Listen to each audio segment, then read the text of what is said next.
Programme में आपको खुशामदीद कहते हैं। मैं असदुल्ला खान हूँ। इस वक्त मार्केट में चीनी का बहरान है। अक्सर जगहों पर चीनी मिल नहीं रही, जहाँ मिल रही है वहाँ 140-150 रुपये किलो मिल रही है। और अगर हुकूमत की मुकर्रर करदा जो नर्ख हैं उस पर कहीं चीनी मिल रही है तो उसके बारे में तासुर ये है कि वो गैर मयारी है, बारीक चीनी है और वो उतनी इफ़ेक्टिव नहीं है या उस तरह से इस्तेमाल में नहीं आती जिस तरह से पाकिस्तानी चीनी जो है उसको इस्तेमाल में लाया जाता है। तो इसकी वजह से वो ज़्यादा खर्च होती है और ज़्यादा खर्च होती है तो उसकी जो कॉस्ट है वो एक तरह से बढ़ ही जाती है। तो 90 रुपये में ख़रीद के भी वो महंगी पड़ती है। अब एक तो मसला ये बारीक और मोटी चीनी का है, दूसरा चीनी की अदम दस्तयाबी का है, फिर इसके साथ साथ चीनी की शॉर्टेज का मसला भी पैदा हो रहा है। कुछ लोगों का ख्याल है कि ये 4 दिन का स्टॉक बाकी रह गया। अखबारों में इस तरह की खबरें छपी। फवाद चौधरी साहब कहते हैं कि 1,30,000 टन चीनी जो है वो मौजूद है और ये 20 दिन के लिए 22 दिन के लिए काफ़ी है। तर्जुमान वजारत ख़जाना कह रहे हैं कि चंद दिन में एक चीनी का जो बड़ा स्टॉक है वो मुल्क में आ जाएगा। इम्पोर्ट हुई है चीनी और कुछ ही दिन में ये चीनी मार्केट में आ जाएगी, इससे बहरान ख़त्म हो जाएगा। फिर एक और मसला है वो है गन्ने की क्रशिंग का। हुकूमत का इसरार है कि और इसके लिए तारीख मुकर्रर कर दी गई कि 15 नवंबर से क्रशिंग की जाए, लेकिन शुगर मिल्स का ख्याल है कि चीना अभी जो गन्ना है वो अभी मैच्योर नहीं हुआ है और अगर इसको अभी इसकी क्रशिंग हो जाती है तो इससे चीनी की प्रोडक्शन कम हो जाएगी क्योंकि ये भी पूरी तरह से तैयार नहीं है। तो इन तमाम मसाइल का शायद एक हल यह है कि जितने तमाम स्टेक होल्डर्स हैं वो बैठ जाएं और इन चीज़ों पर इत्तफाक कर लें। फिर वो मसला अभी तक बाकी है, बरकरार है कि हुकूमत एक एक्समिल प्राइस मुकर्रर करती है। शुगर मिल्स एसोसिएशन का कहना है कि हमारी जो इस पर लागत है वो उससे कहीं ज़्यादा है। इस बहस में अब ये मामला कोर्ट में भी चला गया लेकिन अभी तक ये सेटल डाउन नहीं हो सका। इन तमाम चीज़ों पर आज हम गुफ्तगू करेंगे कि चीनी का बहरान कैसे हल हो सकता है, हुकूमत का मौक़िफ़ क्या है, शुगर मिल्स एसोसिएशन का इसमें मौक़िफ़ क्या है। तो हम इन तमाम चीज़ों पर हम गुफ्तगू करते हैं और इकोनॉमिस्ट इस पर क्या कहते हैं। तो मेरे साथ डॉक्टर कैस हसन साहब मौजूद हैं, माहिर मुआशी उमूर के। बहुत शुक्रिया डॉक्टर साहब, आपको खुशामदीद कहते हैं प्रोग्राम में। डॉक्टर हसन इकबाल साहब हमारे साथ मौजूद हैं, आप तर्जुमान हैं शुगर मिल एसोसिएशन के। और शमसुल इस्लाम साहब हमारे साथ मौजूद हैं, माहिर अजनास हैं। मैं तमाम मेहमानों को खुशामदीद कहता हूँ प्रोग्राम में। सबसे पहले हसन इकबाल साहब ये बताइए कि ये बहरान जो चीनी का जिसको हम कह रहे हैं ये बहरान किस वजह से है, इसकी बुनियादी वजह क्या हुई है इस मरतबा? बिस्मिल्लाहिर्रहमानिर्रहीम। Thank you very much Asadullah Khan साहब, आपने हमारा मौक़िफ़ भी अपने प्रोग्राम में पेश करने का मौका दिया।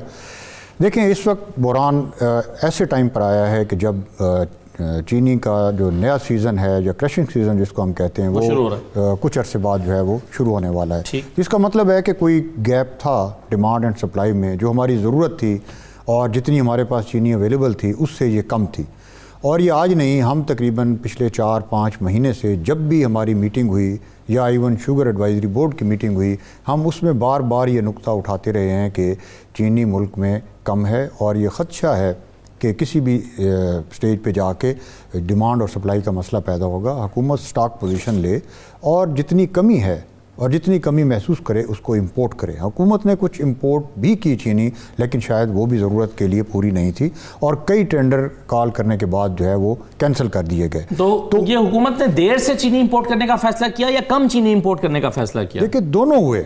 एक तो इंपोर्ट जो है वो बड़ी लेट करनी शुरू की और दूसरा जो है वो इंपोर्ट करने के साथ साथ जो टेंडर किए उनको कैंसिल भी करते रहे और कम मिकदार में चीनी इंपोर्ट की। अगर ये डिमांड एंड सप्लाई का सिलसिला बराबर रहता या गवर्नमेंट के पास कुछ स्ट्रेटेजिक रिजर्व होते कि खुदा न खास्ता अगर मसला पैदा हो तो वो स्टॉक मार्केट में ले आए, तो ये सिचुएशन जो है वो पैदा ना होती। अब ये इसलिए पैदा हुई है कि जब और ख़ास तौर पर एक जो आपने बड़ा अच्छा इंट्रो में वो नुक्ता बताया है कि एक चीनी इंपोर्टेड है जो बारीक चीनी है और दूसरी हमारी डोमेस्टिक जो दानेदार चीनी है। हमारे अवाम जो है वो हमारी जो लोकल चीनी है उसको बेतहाशा पसंद करते हैं और वो किसी भी कीमत पर उसको लेने के लिए तैयार हैं, जबकि इंपोर्टेड चीनी हालांकि 90 रुपये बिक रही है लेकिन लोगों की ख्वाहिश नहीं है उसको खरीदना। आप कह रहे हैं कि किसी भी कीमत पर लेने को तैयार हैं? जी बिल्कुल, ज़ाहिर है जब एक चीज़ की ज़रूरत है तो लोग तो उस चीज़ को वो कबूल करने के लिए तैयार हैं।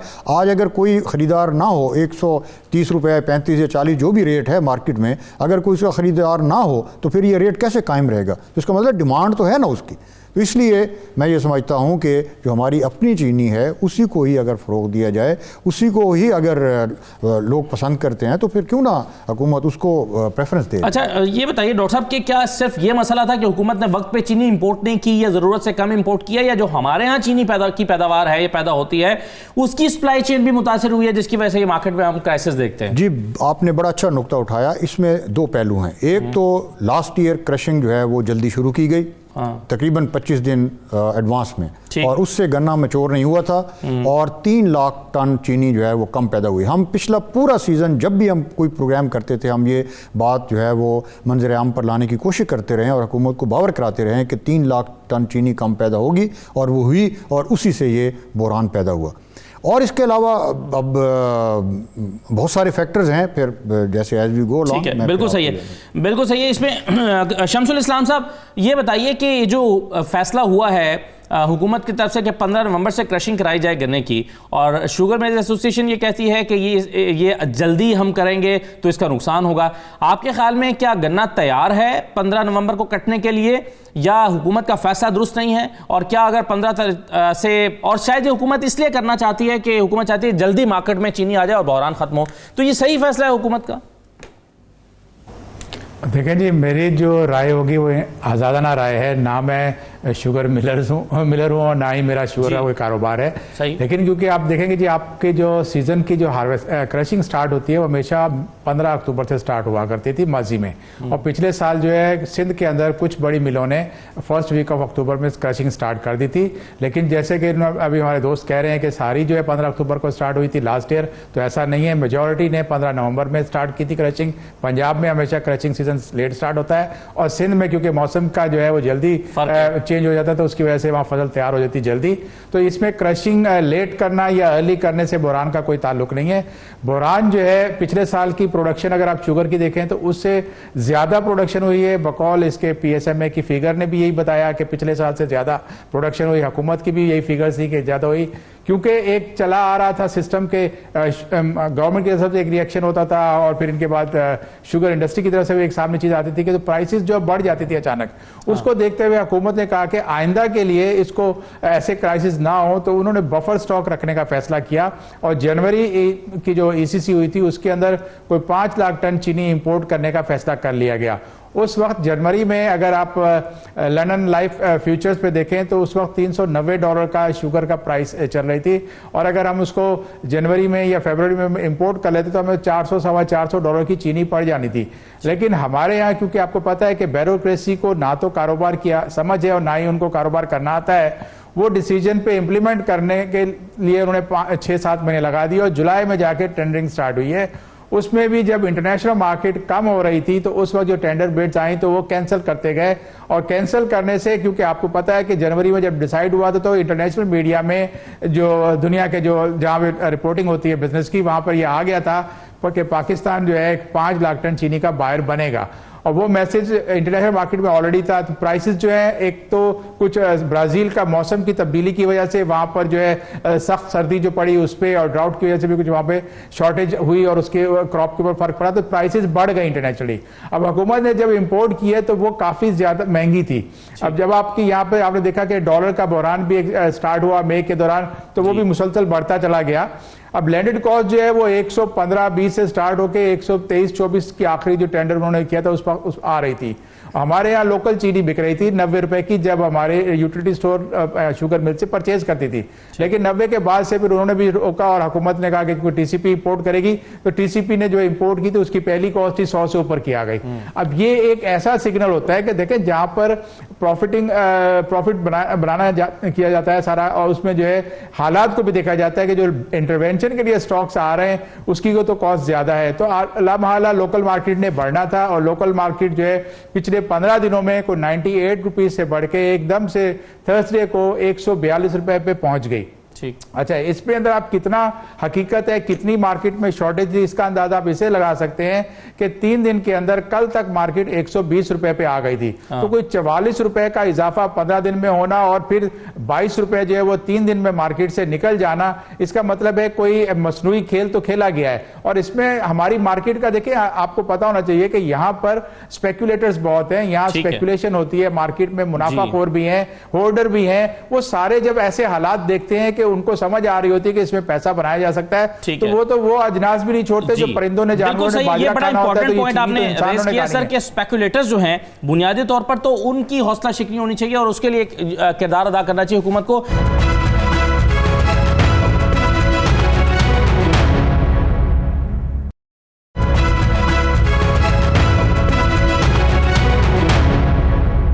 लेकिन डॉक्टर कैस साहब, पहले ये बताइए कि हुकूमत ने जो इंपोर्ट देर से की या कम की, टेंडर कैंसिल कर दिए, आपके ख्याल में हुकूमत जो इंपोर्ट करने में रिलक्टेंट है या इसकी हौसला शिकनी करना चाहती है? जैसे कि हम देखते हैं कि हुकूमत बार बार कहती है कि हम अपने एक्सपोर्ट की तवज्जो दें, अपने इंपोर्ट बिल को कम करें, तो क्या हुकूमत के ज़हन में ये है कि हम चीनी कहीं बिला ज़रूरत इंपोर्ट ना कर बैठें? क्या सही अंदाज़ा नहीं लगाया जा सका, असेसमेंट सही नहीं थी हुकूमत के पास, क्या हुआ? देखें, बात ये है, पहले तो मैं उसका आपका स्पेकुलेटर्स का जवाब दे दूं जी कि वो इकोनॉमिक थ्योरी का हिस्सा है और अगर स्पेकुलेटर टैक्स देता है तो फिर वो प्रमोट किया जाता है। डॉलर की भी स्पेकुलेशन हुई है, चीनी की भी हुई है, अनाज की भी हुई है।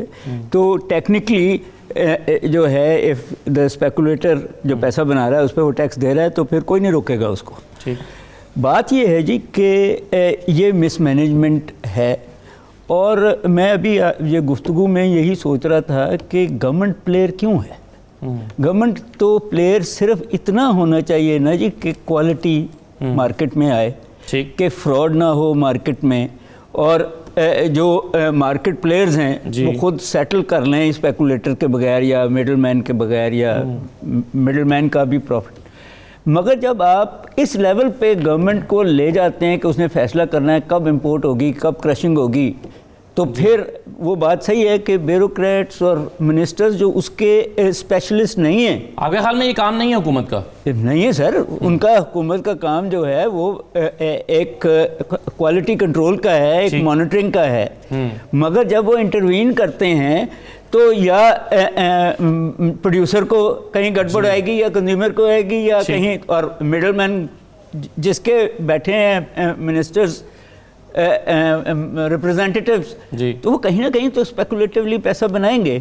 हसन इकबाल साहब, ये बताइए कि ये जो मसला है स्पेकुलेटर्स का, एक तासुर ये है कि आप और स्पेकुलेटर्स मिल के पैसे कमाते हैं या वो आपका हिस्सा हैं, तो क्या स्पेकुलेटर्स जो है वो आपका हिस्सा हैं, स्पेकुलेशन जो है वो आपके कारोबार का हिस्सा है? देखें, ये ऐसा कतन नहीं है कि कोई स्पेकुलेटर्स और मिल मालकान मिल के जो है ना वो कोई ऐसा कोई सिलसिला करते हैं। इस पे आपने देखा है कि हुकूमत ने कमीशन भी बनाए, इंक्वायरीज़ भी की, लेकिन अल्टीमेटली उसमें कोई ऐसी चीज़ जो है वो हतमी तौर पे सामने नहीं आ सकी कि कोई ऐसा इनमें गठजोड़ होता है। ये बेसिकली जो डॉक्टर साहब फरमा रहे हैं, ये मार्केटिंग मैकेनिज़्म का एक हिस्सा है कि अगर आपने देखा है कि पिछले 2-3 साल पहले चीनी जो है वो जब कॉस्ट ऑफ प्रोडक्शन 65 रुपीज़ थी या 60 रुपीज़ थी तो बाज़ार में 50 रुपये बिकती रही, इसलिए कि वो मार्केटिंग मैकेनिज़्म था। अब कौन 65 रुपये की चीनी बना के 50 रुपये में बिकेगा? हुकूमत ने ऐसी कोई प्राइस फिक्स नहीं की थी, इसके बावजूद ये हुआ। तो अब अगर 104 रुपये कीमत हो और आपके पास सप्लाई भी कम हो और हुकूमत 90 रुपये कीमत मुकर्रर करे, तो फिर वो कैसे जो है ना वो। ये बताएं कि अगर हुकूमत फर्ज कीजिए कीमत में इंटरवीन नहीं करती, तो क्या इस बात का खदशा है कि आप डिमांड एंड सप्लाई के उसूलों को तोड़ते हुए आप 50 रुपये किलो में से कमाना शुरू कर दें, यानी उसकी कीमत को इतना हाई ले जाएं और इतना ऊपर ले जाएं कि आप उसमें ज़्यादा माल बनाने लगें? क्या यह मुमकिन है, या आपको बहरहाल डिमांड एंड सप्लाई के फॉर्मूले के मुताबिक कीमत खुद ब खुद एडजस्ट हो जाएगी और वो मुनासिब मुनाफा होगा? देखिए, पहली बात तो ये है कि डॉक्टर साहब के जो व्यूज़ हैं बिल्कुल वो दे मस्ट बी रिस्पेक्टेड कि इसकी जो प्राइसिंग है वो हुकूमत ना करे, हुकूमत रेगुलेट करे।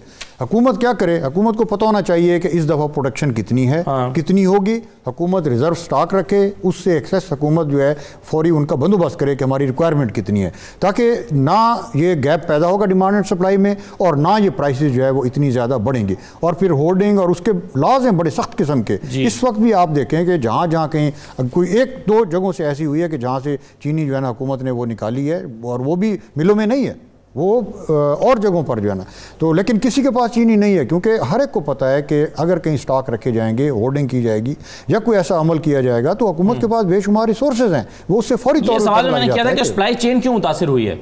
देखिए, सप्लाई चेन इसलिए मुतासिर होती है कि जब हुकूमत पकड़ दकड़ करती है, जब हुकूमत कीमत मुकर्रर करती है, जब हुकूमत जो है सप्लाई में इंटरवीन करती है, तो उस वक्त फिर सप्लाई चेन डिस्टर्ब होती है। आपने देखा है कि पिछले 7-8 महीने से, रमज़ान शरीफ से पहले से, जब से हुकूमत ने कीमत मुकर्रर की है, कीमत नीचे नहीं आई बल्कि कीमत ऊपर ही ऊपर जो है ना वो जाती रही है। मैं एक और रेफरेंस आपको दूंगा कि कंपटीशन कमीशन ऑफ पाकिस्तान ने एक कम से कम 10 सफ़े की रिपोर्ट हुकूमत को सबमिट की थी जब हुकूमत ने ये प्राइस मुकर्रर की थी, और हुकूमत को ये सजेस्ट किया था कि ये प्राइस फिक्सेशन का अमल जो है ये पूरे सिस्टम को डिस्टॉर्ट करेगा, ये हुकूमत को नहीं करना चाहिए। आपने कहा कि प्राइस उसके बाद जब से गवर्नमेंट ने इंटरवीन किया है और कीमत मुकर्रर किया है, कीमत ऊपर ही गई है। इसमें इमरान खान साहब का कहना यह है कि आप जाकर अदालतों से स्टे ले लेते हैं और हमारे पास कोई चारा नहीं बचता, हुकूमत तो कुछ कर ही नहीं सकती, तो अमली तौर पर हुकूमत तो कुछ कर ही नहीं रही।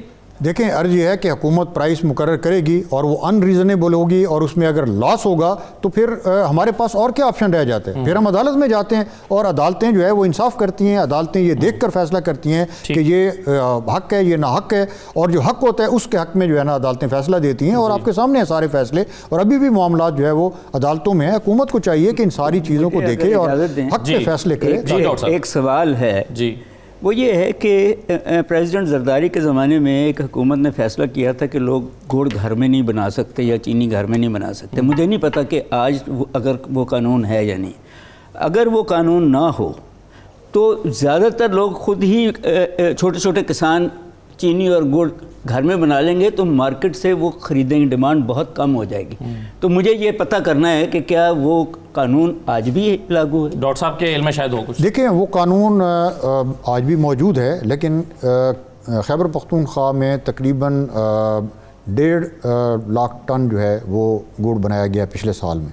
पंजाब में हर जगह यहाँ सरकारी अफसरान बाकायदा ऐलान कर रहे हैं कि गुड़ बनाने की इजाज़त है, लोग बना भी रहे हैं। इसी तरह सिंध में भी जहाँ लोग बनाना चाहते हैं बना रहे हैं, लेकिन वो इसका जो रेगुलर शुगर है पाकिस्तान की, उसका ये सब्स्टिट्यूट नहीं है, नहीं हो सकता जी, नहीं हो सकता जो है जी, क्योंकि बहुत बड़े पैमाने पर चाहिए होती है डोमेस्टिक यूज़ में या कुछ घरों की ज़रूरत के लिए, तो शायद वो गुड़ काफ़ी होता होगा। ये कीमत का तयन है, इस पर शमसुल इस्लाम साहब आपकी राय क्या है कि क्या गवर्नमेंट को इसमें इंटरवीन करके कीमत मुकर्रर करने के लिए आना चाहिए, या इसको मार्केट पे छोड़ना चाहिए कि डिमांड एंड सप्लाई के मुताबिक कीमत खुद मार्केट में अपने आप को एडजस्ट करे? जी, पहली बात तो मैं ये कहूँगा जी कि बिजनेस जो है वो एक नाम ही ग्रेड का है, मुनाफा कमाने का नाम है। ये उम्मीद रखना कि कारोबार करने वाले जो है वो फलाही काम शुरू कर देंगे और नफ़े कम से कम लेंगे, ऐसा नामुमकिन होता है। हुकूमत को पॉलिसी के ज़रिए इंडस्ट्री प्लेयर्स को कम्पीट कराना होता है।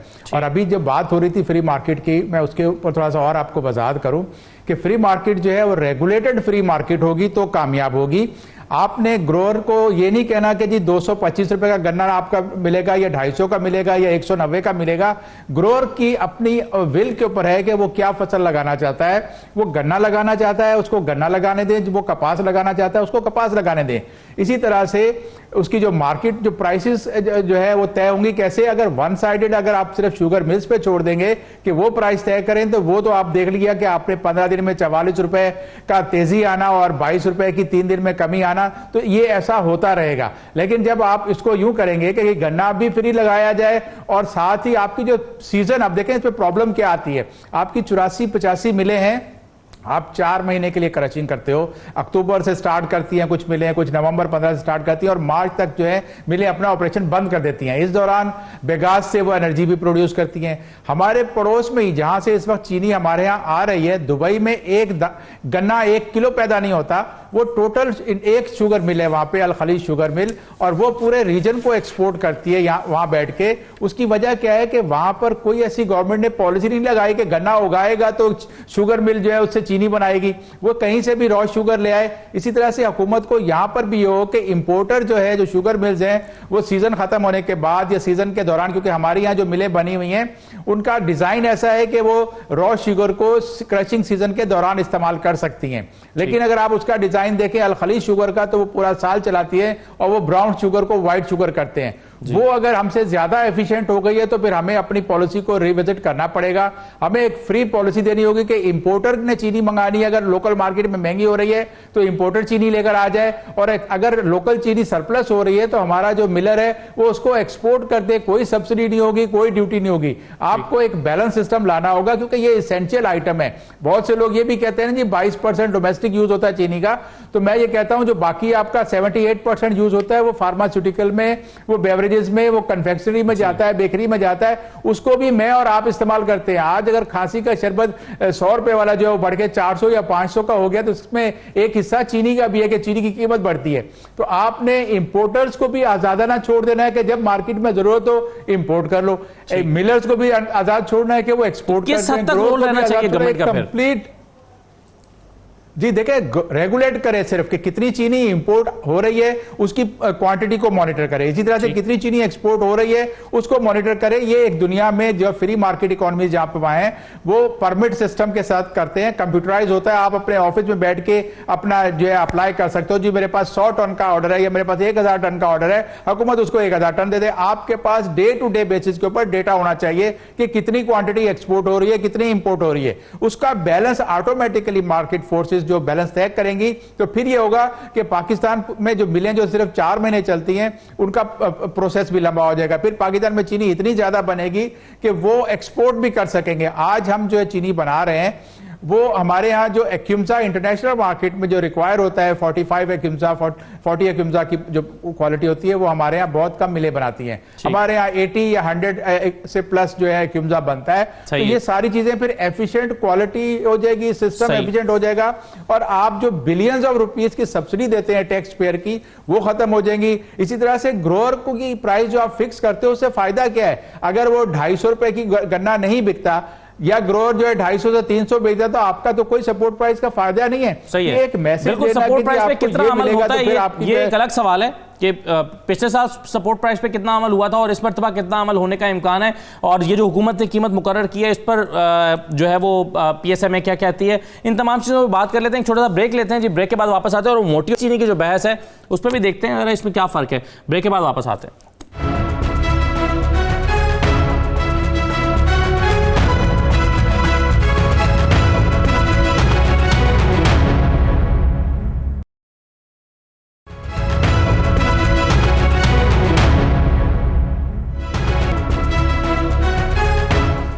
ब्रेक के बाद दोबारा खुशामदीद कहते हैं। मैं डॉक्टर कैसर असलम साहब आपकी तरफ आने से पहले ज़रा अगर इजाज़त दें तो मैं शमसुल इस्लाम साहब से ही एक और चीज़ पूछना चाहता हूँ ताकि वो गुफ्तगू को इनिशिएट करें। ये सर बारीक और मोटी चीनी की जो बहस चल रही है इसमें तर्जुमान वजारत ख़जाना प्रेस कॉन्फ्रेंस कर रहे थे परसों, और वो कह रहे थे कि पूरी दुनिया में स्टैंडर्ड है बारीक चीनी, और लेकिन पाकिस्तान में ज़ाहिर है पाकिस्तानी चीनी या दानेदार चीनी उसको ज़्यादा पसंद किया जाता है और उसको समझा जाता है कि वो ज़्यादा ज़रूरत को पूरा करती है या पसंद किया जाता है उसको।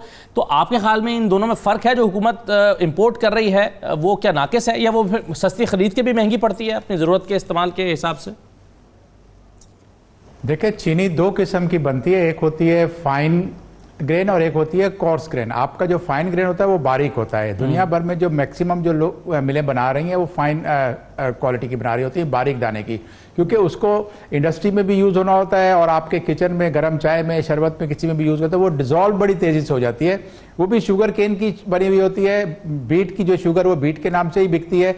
लेकिन हमारे यहाँ क्योंकि कोर्स वैरायटी बनती है, मोटा दानेदार बनती है, तो हमारे लोग जो ईटिंग हैबिट्स बन जाती हैं, दिहाइयों से हम वही खाते आ रहे हैं। तो हम आपने देखे चाय में अगर चीनी डालते हैं तो हम काफ़ी देर तक उसको हिलाते रहते हैं। तो ये एक हमारा जो है एक कॉन्सेप्ट गलत है कि यहाँ की चीनी जो है वो मोटी जो है वो कम ज़्यादा मीठी है या बाहर की कम, ऐसा कुछ नहीं है। एक्यूम्सा जो है वो तय करता है क्वालिटी कैसी है। अगर आपका एक्यूम्सा हाई है तो क्वालिटी इंफीरियर हो जाती है, एक्यूम्सा अगर लो है तो क्वालिटी अच्छी होती है, क्योंकि सल्फर कंटेंट जो है वो कम किया जाता है। इस पे कोई फर्क नहीं है कि जी आपकी बाहर से चीनी बारीक आई। असल तो ये है कि देखें, हुकूमत जब वो मंगाई तो 5 लाख टन इंपोर्ट करके, और उन्होंने यूटिलिटी स्टोर उनका पहला जो था पॉइंट जहाँ पे बेच रही थी, उसके बाद बड़ी मुश्किल से मार्केट में खरीदी की लोगों ने, कुछ सिलेक्टेड लोगों ने, और वो चीनी है वो 90 रुपए की लाहौर की कुछ मार्केट्स में बिक रही है।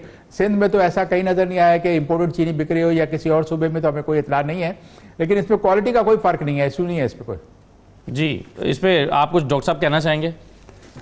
देखें, ये शमसुल इस्लाम साहब की राय है जिसका मैं एहतराम करता हूँ, लेकिन पिछले कई सालों से जो साल से हम ये देख रहे हैं कि जब भी ये चीनी इंपोर्ट होती है तो लोग उसको पसंद नहीं करते। अल्टीमेटली तो देखें, किसी भी कमोडिटी का टेस्ट जो है वो यही होता है कि उसकी मार्केट में वैल्यू क्या है। अगर उसकी वैल्यू नहीं है तो फिर हमें ये तस्लीम कर लेना चाहिए कि शायद वो लोग हमारा पसंद नहीं करते और उसकी मार्केट भी नहीं है।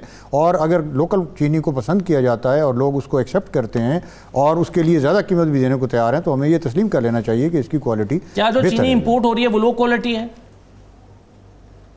डॉक्टर साहब, जो चीनी इंपोर्ट हो रही है वो लो क्वालिटी है क्या? देखें, अगर हाई क्वालिटी की होती तो लोग उसको एक्सेप्ट करते। देखिए, इतनी 22 करोड़ की आवाम है आफ्टर ऑल, ये एक बड़ा टेस्ट है। मतलब है कि अगर उसके देखें, एक उसमें ये भी देखा गया है कि सल्फर की जो कंटेंट्स हैं वो ज़्यादा हैं उसमें, और वो इंजूरियस टू हेल्थ भी हो सकते हैं जो है ना। तो ये सारी चीज़ें हैं, मतलब जो रिकॉर्ड। अच्छा डॉक्टर कैस साहब, अब मामला ये है कि बहुत सारी चीज़ों, इन्फ्लेशन बढ़ने के साथ साथ हमने देखा है कि बहुत सारी चीज़ों की कीमतें बढ़ी हैं। ऑयल की कीमत बढ़ी है, कुकिंग ऑयल की कीमत बढ़ी है, उसके अलावा तमाम ग़िज़ाई अजनास की कीमतें बढ़ी हैं। फिर हम देखते हैं कि डॉलर जो है वो, उसका इम्पैक्ट हर चीज़ के ऊपर आता है, वो बढ़ा है।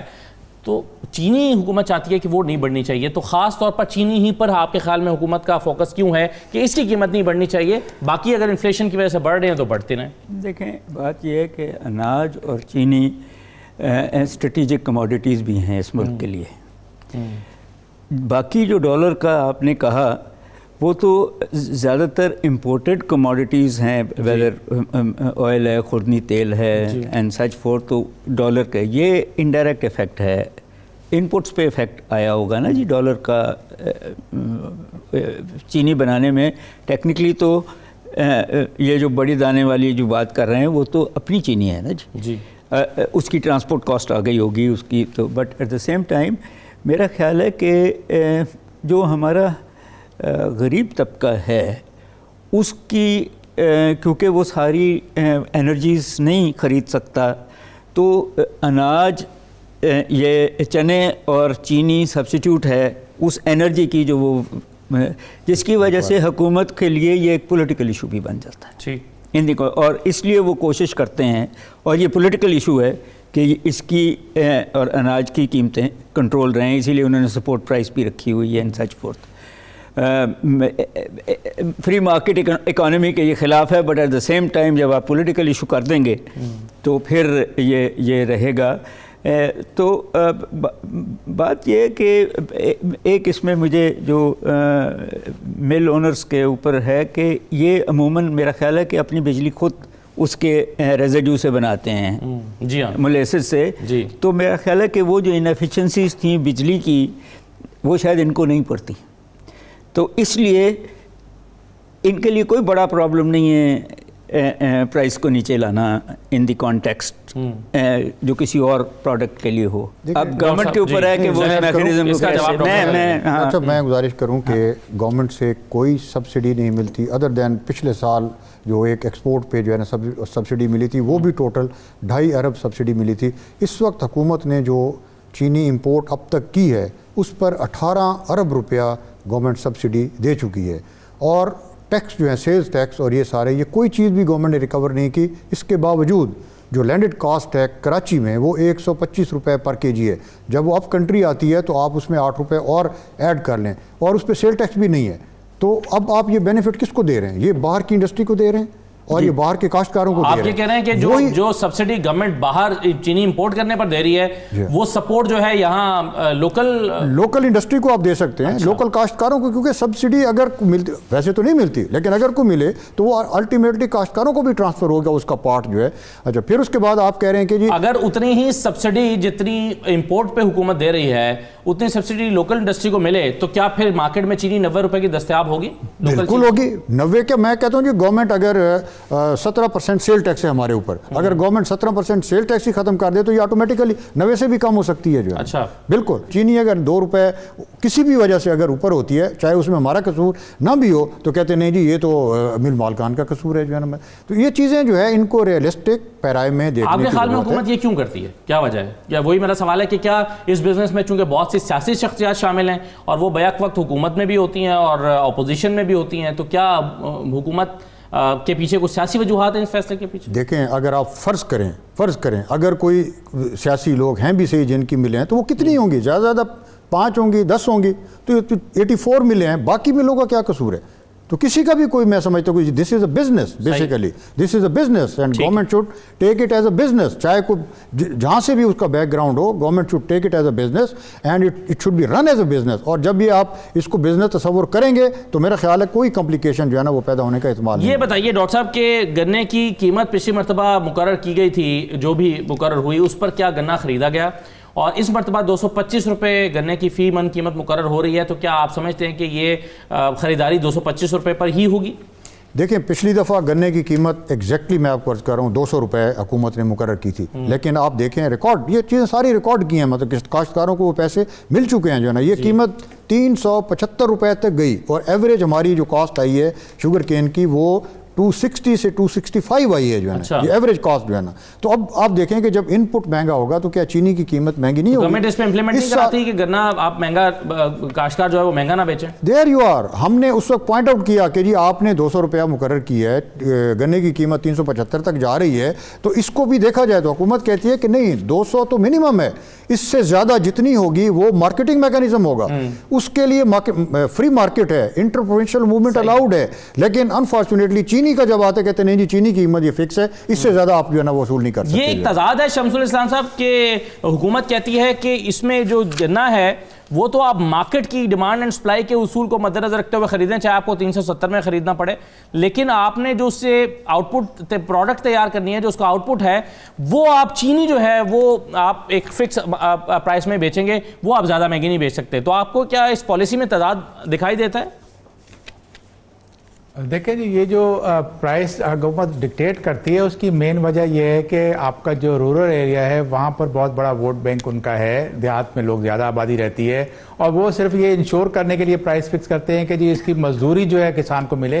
लेकिन अगर आप देखेंगे कि इसको सेंट्स में निकालें, क्योंकि चीनी की जब कॉस्टिंग करते हैं तो 80% जो है उसके अंदर गन्ने की कीमत शामिल होती है और बाकी फिर दूसरे आते हैं, क्योंकि एनर्जी इनकी अपनी खुद होती है, ये बेगाज से जो उसका जो फोक निकलता है गन्ने का उससे बिजली पैदा करते हैं, हुकूमत को भी बेचते हैं। तो हुकूमत को इस किस्म की पॉलिसी से बिल्कुल निकलना पड़ेगा कि ना तो गन्ने की कीमत फिक्स करें और ना ही एक्स मिल रेट फिक्स करें। ये मार्केट फोर्सेस डिसाइड करेंगे जब आप फुली ओपन रेगुलेटेड मार्केट बना दोगे चीनी की। मैं बहुत सारी आपकी जो दूसरी चीजें देखें, आपके पास चावल में कोई ऐसा नहीं है कि हुकूमत ने फिक्स किया हो कि धान कितने की बनेगी और एक्स मिल चावल कितना बिकेगा, तो फिर ये शुगर में भी नहीं होना चाहिए। ये हमारे पास डिस्टॉर्शन जो हैं, यही अगर आप कैलकुलेट कर लें को पिछले 55-56 सालों से, जिस पे हम मिनिमम सपोर्ट प्राइस लगा के और फिर सब्सिडी दे के खरबों का नुकसान करते आ रहे हैं, और फिर बार बार मुल्क जो है वो IMF के पास जाता है, क्योंकि यही तो डेफिसिट है। आप किसी भी सेक्टर को अगर तवाना देखना चाहते हो तो उसके पैरों पे खड़ा करो, ना सब्सिडी रखो, ना मिनिमम सपोर्ट प्राइस रखो, हर शख्स को आज़ाद कर दो, और वो फिर आप देखिएगा कि तमाम मार्केट फोर्सेस अपना काम करेगी। जहां भी कीमत की जरा भी तेजी आएगी तो इंपोर्टेड आ जाएगी, क्योंकि आप अगर दुनिया का शुगर का सेक्टर देखते हो, जहां पे यूरोप में अगर ये सारी चीजें हो रही तो क्या ग्रोअर की लेबर कॉस्ट वहां पर कम है? ऐसा नहीं है, वहां हमसे ज्यादा लेबर कॉस्ट है। हमारे यहाँ ग्रोअर जो है वो सिर्फ इसलिए गन्ना लगाता है कि कपास में उसको लेबर काफी इंटेंसिव हो जाती है, वो हैंड पिकिंग करानी पड़ती है। गन्ने में वो अपने खेत में इसका बीज अपना ही तैयार करके रखता है। राइट सर, चलिए एक छोटा सा ब्रेक ले लेते हैं और वापस आते हैं तो देखते हैं कि इस मामले में हुकूमत और तमाम स्टेक होल्डर्स ये एक साथ बैठ क्यों नहीं सकते, प्रॉब्लम कहाँ पर आ रहा है और ये कितना इंपॉर्टेंट है। ब्रेक के बाद वापस आते हैं जी।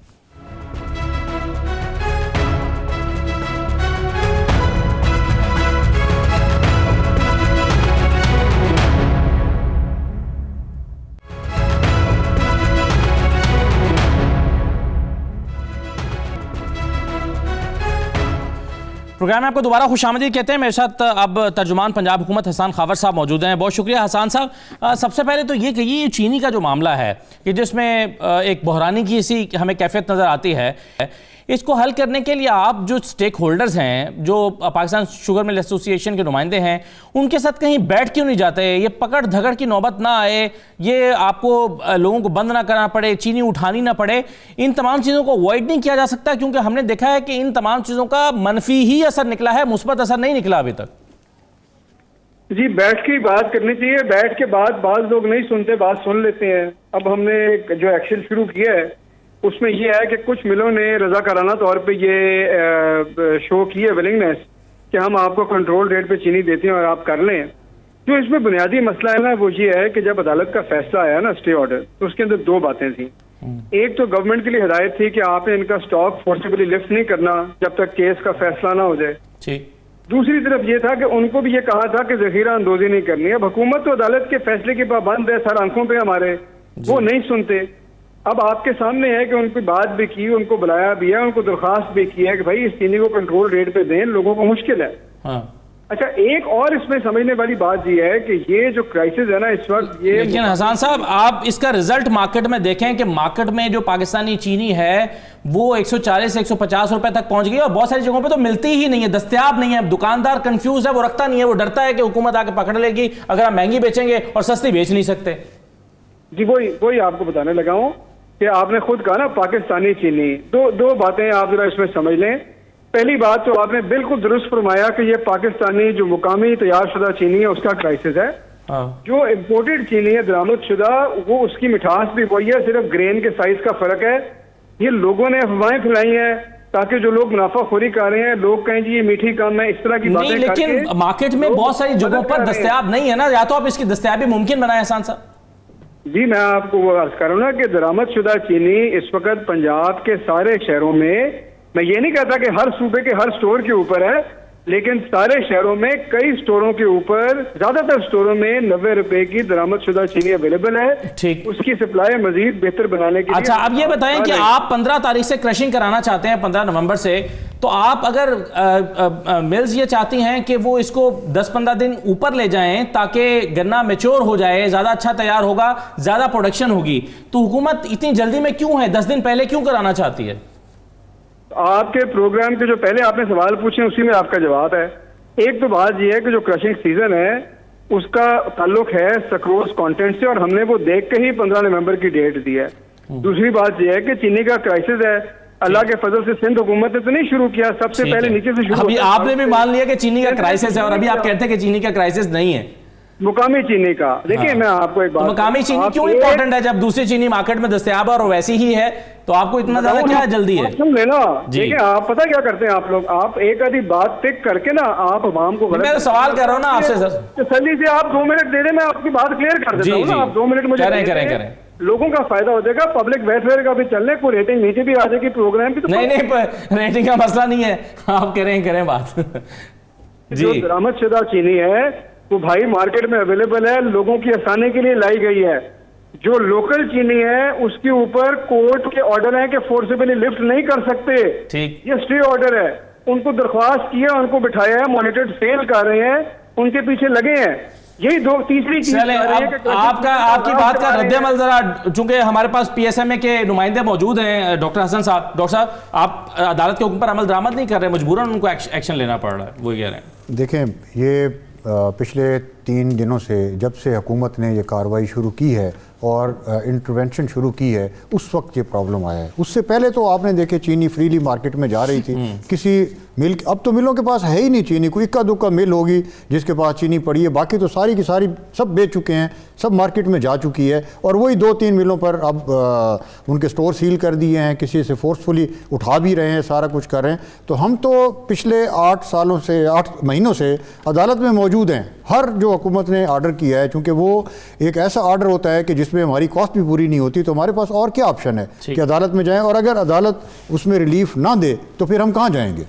तो ये एक ऐसा सिनेरियो डेवलप किया गया है कि जिसमें मतलब है, अब अगर जैसे हर शख्स ये कह रहा है, कंपटीशन कमीशन ऑफ पाकिस्तान से लेके हर इंडिविजुअल तक कह रहा है कि इसको इस तरीके से सख्ती से इतना रेगुलेट करने से मामलात ख़राब होंगे, और अमली तौर पर मार्केट में भी ये नज़र आ रहा है कि हालात ख़राब हुए हैं, तो फिर हुकूमत भी इसके ऊपर थोड़ा सा गौर करे। ठीक है, शमसुल इस्लाम साहब, क्या वे फॉरवर्ड क्या है, हल क्या है इस मसले का? हल यही है कि जो पॉलिसी चली आ रही है दिहाइयों से पुरानी बोसीदा पॉलिसी, इसको अंडू कर दें और फ्री मार्केट रेगुलेटेड पॉलिसी लेकर आ जाएं, जिससे आपके ऊपर जो है तमाम स्टेक होल्डर्स, तमाम आपके जो प्लेयर्स हैं मार्केट के, वो अपने आ जाएंगे।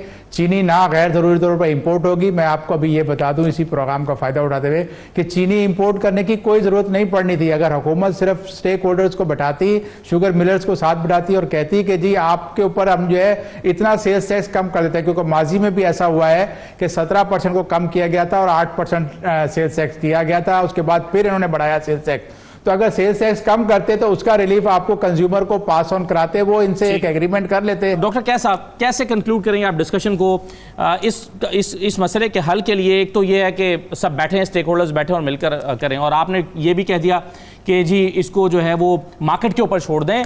क्या हुकूमत ये करती हुई दिखाई दे रही है आपको? अगर नहीं करती तो अल्टरनेट सोल्यूशन क्या है? देखें, बात ये है कि मेरा ये ख्याल है कि रेगुलेटेड इकोनॉमी इम्पॉर्टेंट भी है और डीरेगुलेशन भी इम्पॉर्टेंट है। ठीक है।